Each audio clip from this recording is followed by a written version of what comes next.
A birdcage awl.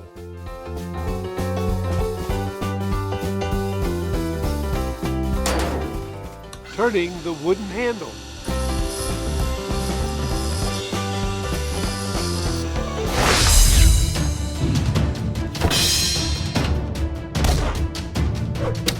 This is WB Fine Woodworking with Don Bullock. Hi there and welcome to WB Fine Woodworking. I'm Don. Before I turned the handle for my birdcage awl, I looked at a lot of different examples of what others had done. In the end, I came up with my own design. I wanted something that would fit comfortably in my hand, and so this is the design that I came up with. One word of caution here. I'm not the greatest turner in the world. I do make mistakes. So when you watch my video, you'll see some of the mistakes that I do, like going uphill on a cut rather than keeping downhill, and some of the other things that I do. And I do make one real big mistake in this video that you'll want to see. I have several plastic storage bins filled with scrap wood. I decided to put some of that scrap to good use, making an awl handle. This is some maple that I had sitting around, so I decided to cut that up and use it. And then I had this piece of walnut that I decided to use as well. With these scraps cut to the right width, I used a turning blank to determine the right thickness. I'm marking the thickness that I need on that piece of walnut that will go between the two maple pieces. With the bandsaw set to the right thickness, I used it to resaw that piece of walnut. Yes, resawing is a slow and easy process. Let me speed it up for you.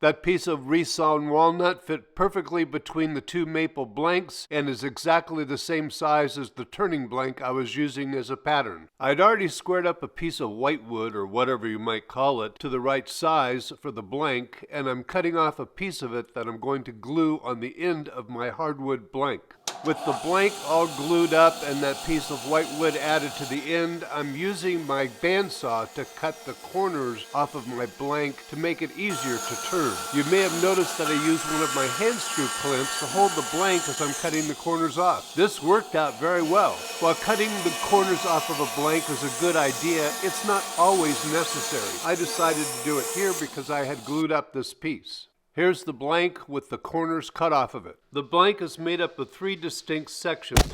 The walnut and maple will form the handle. To that I added a piece of walnut for the top of the handle and a piece of whitewood or softwood so that I can hold the handle in my chuck. I think this plan's taking shape. We're getting somewhere. With my awl and mallet, I made a dimple in the hardwood end of the blank and set it up on the lathe. Rather than using my chuck for this first stage, I decided to turn it between centers.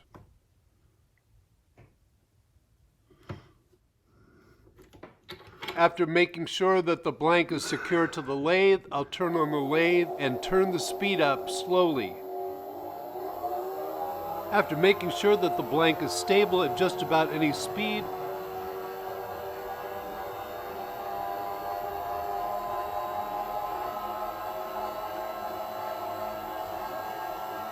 I'll turn the speed back a little slower than this so that I can start turning at a slower speed.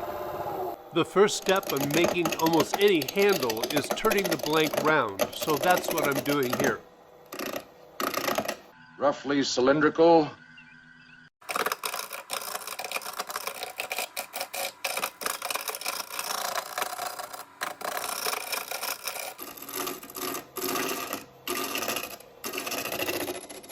There's a link to the Ferrule video in the description below.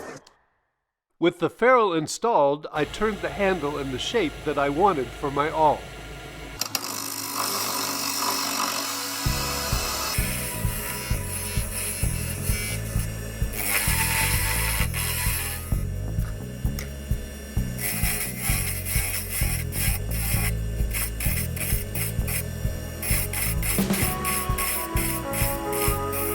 Beginning to take shape.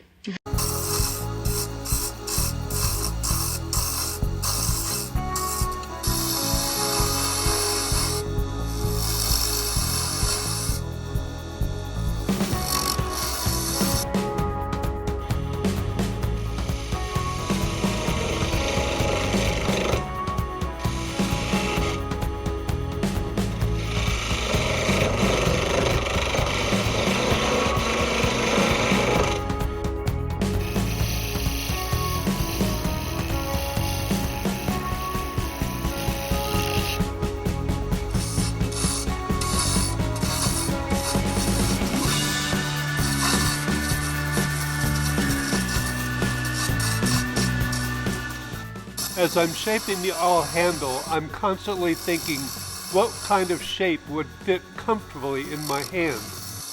This fits in the palm of my hand. And that's the goal of the shape that I'm coming up with.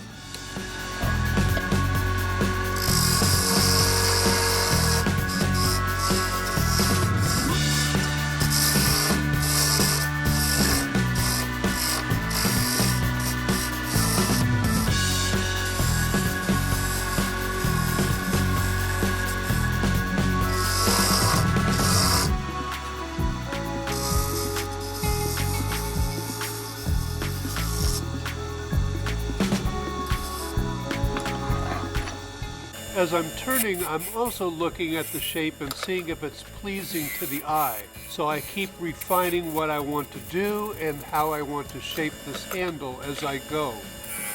While I have a general idea of what shape I want in the end, I'm constantly redesigning that shape in my mind as I go.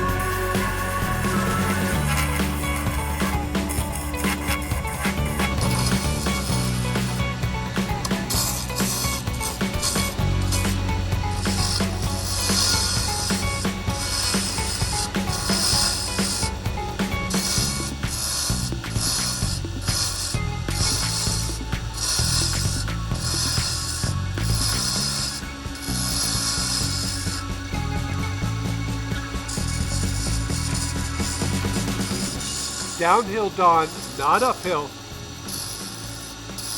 That's much better.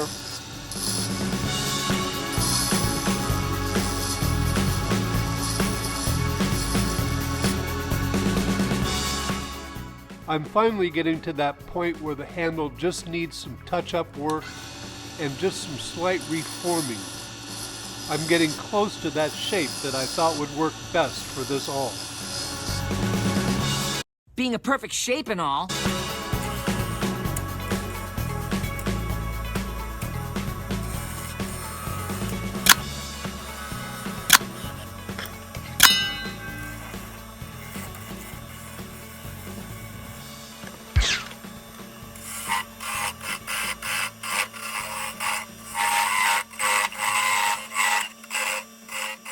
After turning the handle to shape, I parted it off and turned it around so that I could chuck the ferrule in the chuck jaws. I had planned to turn the end of the handle using the lathe, with the ferrule tightly mounted in the chuck jaws with a small piece of paper towel to protect the ferrule from the chuck jaws. I could quickly tell that things weren't going as I had planned.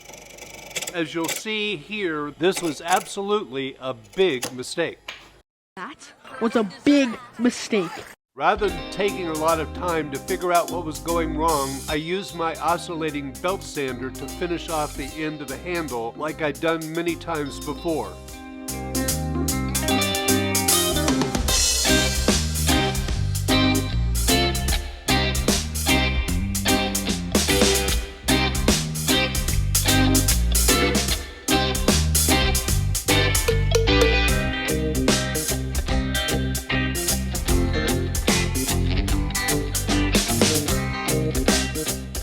I found this oscillating belt and spindle sander to be outstanding. I've used it for almost all my projects.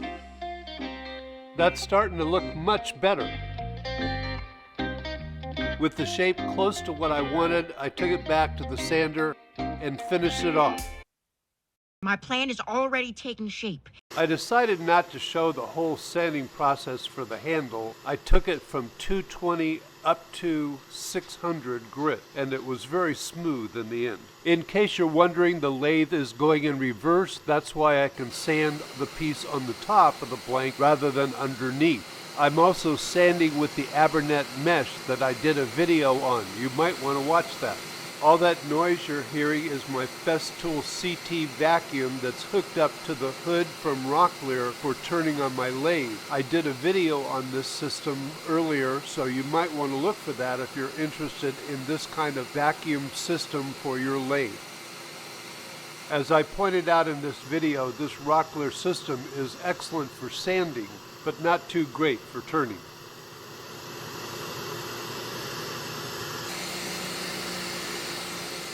This is what the awl handle looks like after it was sanded.